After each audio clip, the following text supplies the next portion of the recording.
我哋再睇到一個利用均值不等式去計最大值或者最小值嘅問題啦。咁今一次我哋設 x 係一個0到10之間嘅變數，咁我哋想計 x 乘以括號10減 x 嘅最大值。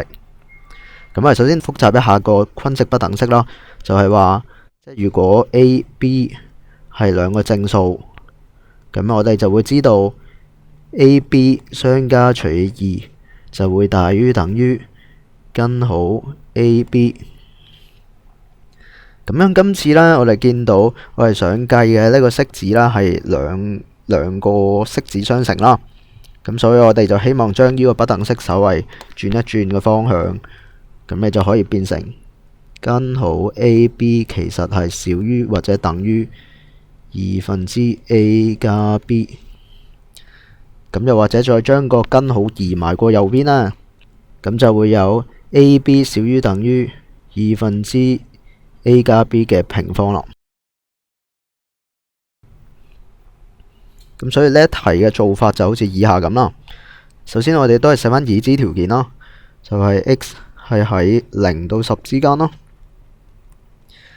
咁樣由呢件事啦，我哋知道其實個 x 會係正數啦，而且10減 x 都係正數。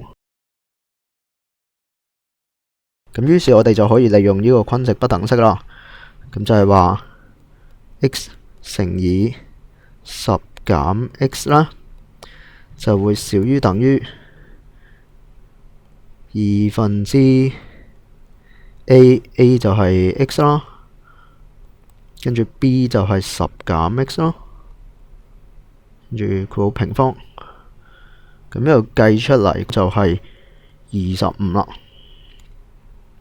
咁然後第二步，我哋就想確認一下，其實呢一個乘出嚟嘅積呢，就真係有機會計到呢個等號嘅，等於25嘅。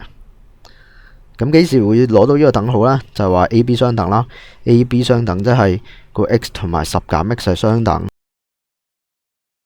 咁你計一計，咁2x 就等於10，x 就等於5啦。咁即係話當 x 等於5嗰陣呢，個 x 乘以10減 x 就會計到係25。咁個結論就係話，當 x 係等於5嗰陣，咁呢個 x 乘括號10減 x 就會計到最大值25啦。咁就完成呢個題目。咁接住落嚟都係有兩個練習啦，咁留俾大家去計。